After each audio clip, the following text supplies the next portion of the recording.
Folks, what is up, and welcome back to CCL Sports Cards.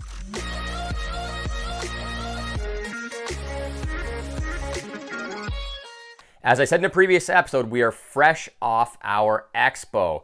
It's kind of like the National in the United States, but we call it the Canadian Expo, and it was an incredible production.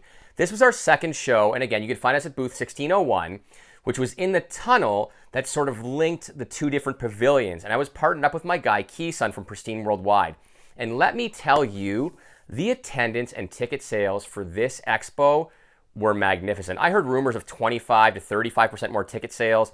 And I would pretty much concur with those feelings because the traffic was incredible. But with all that said, it wasn't all sunshine and rainbows, because let me tell you, the sellers were aplenty. If I had to ballpark it, I would say that two out of every three people who came to the table were like, you guys buying, you guys buying? And as I said to everybody who came to the table, I'll always look. But a lot of the time, it was just complete junk. And some of the stuff I was certain I'd already seen at the November show like 6 months earlier. And I just passed on it again. But there were some great things that came through the table. And I'm going to show you a picture of that in just a moment, of the bigger cards that I bought. There was a lot of raw stuff. I'm not going to kind of bore you with that. But there were some nice slabs and some excellent value came across the table. Okay, folks, as promised, here were some of my larger pickups from the show. I know this is the first edition, but an orange Gavin Williams, I paid $80 Canadian for this. If you guys don't know Gavin Williams, incredible. He's in AA Akron. He has many more strikeouts than innings pitched. He is a stud pitcher, and to pick up an orange for $80 Canadian was an outstanding deal. The next one was also an outstanding deal. Logan O'Hoppe, many of you guys know this guy. Angels catcher, was having a great rookie season, then he hurt his shoulder. And I bought this after he hurt his shoulder, which was, I got such a great price on it at $550 Canadian. However, I found out 3 days later that he's having season-ending shoulder surgery, so that kind of sucked, and this is going to sit.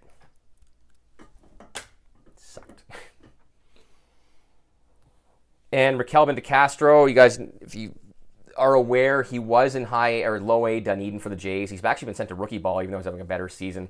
I picked this gold de Castro up from a friend who gave me a really sweetheart of a deal, because it is really kind of a scratch ticket. I don't think he's ever going to make it to the majors, although he is playing better this year. It was about $50. So great deal, and a great, just kind of a scratch ticket, lottery ticket.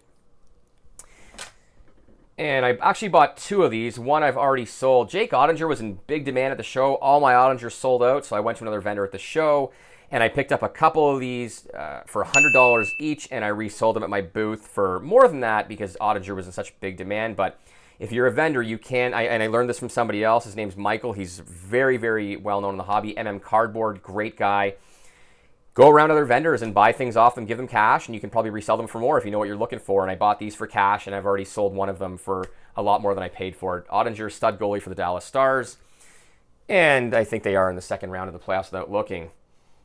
Picked this up from a collector, a Tatis Black. I'm actually going to crack this slab and probably send it to BGS because it looks clean.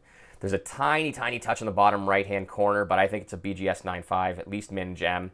Picked this up for $90 Canadian. Beautiful ink of Tatis, and he's back.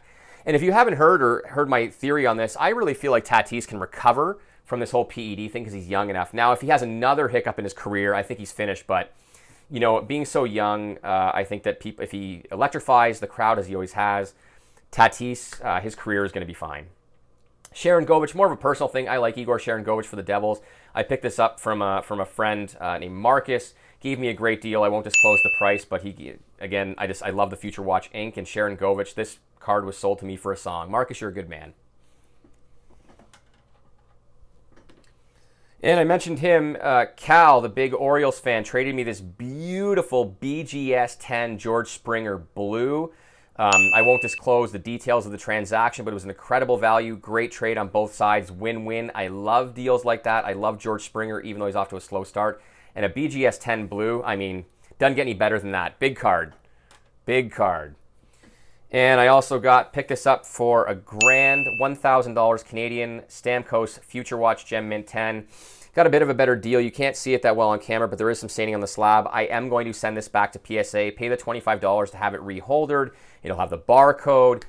Big fan of Stammer. You've seen me do a couple of episodes on Stammer way back in the day. He is going to the hall, and I'm picking up more and more of his cards, but $1,000 Canadian on that card. We ended up spending, or I should say we at CCL, because I had my employees there as well, we ended up spending probably about close to $4,000 buying things over the course of the weekend with sellers who were willing to part with it for really a lot less than they were worth, but they wanted the money to finance another deal because they were looking to buy something at a different table, and I was totally cool with that. Now, again, it was a bit of a buying bonanza. Now, with the people who were coming to the booth who wanted to buy cards from us, I will say that it wasn't really a lot of like Bowman Chrome prospects, a lot of who we talk about on the show. I didn't sell a lot of that stuff. The majority of the people that they were after, like Corbin Carroll was a big ask. And I mean, Ricky Tiedemann, he's a prospect, yes, and he's with Toronto, so he's kind of a hot name. But guys like Corbin Carroll were a big ask, and O'Neill Cruz was a big ask. Guys who were already in the show. There wasn't a lot of people who were asking for, say, Averson Ortega from the Giants or Zach Neto. It was the bigger names like Tatis because he was coming back. Now, that said, I did sell a lot of Blue Jays stuff. I sold some Bo Bichette autos.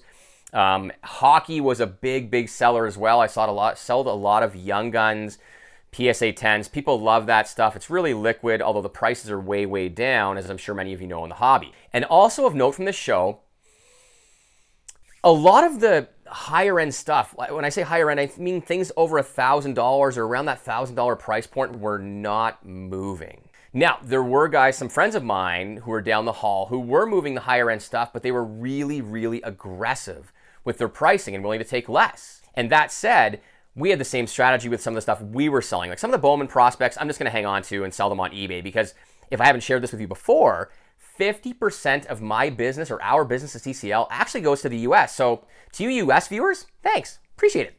But, not a lot of that stuff was, being bought at our table. So even though higher end stuff wasn't really moving at our table, because again, I had probably the wrong merchandise, as I said, with first Bowman Chromes of prospects and the minors. A lot of my Blue Jay stuff was moving and my hockey stuff.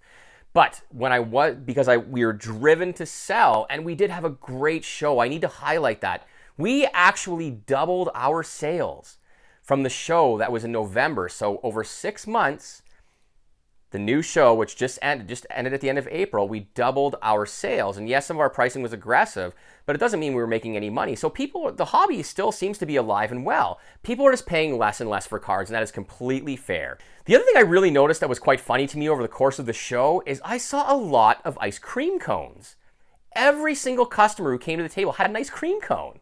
And wouldn't you know it, by the end of the show, I was licking on an ice cream cone as well. I couldn't help it. I got a twist. It was fantastic.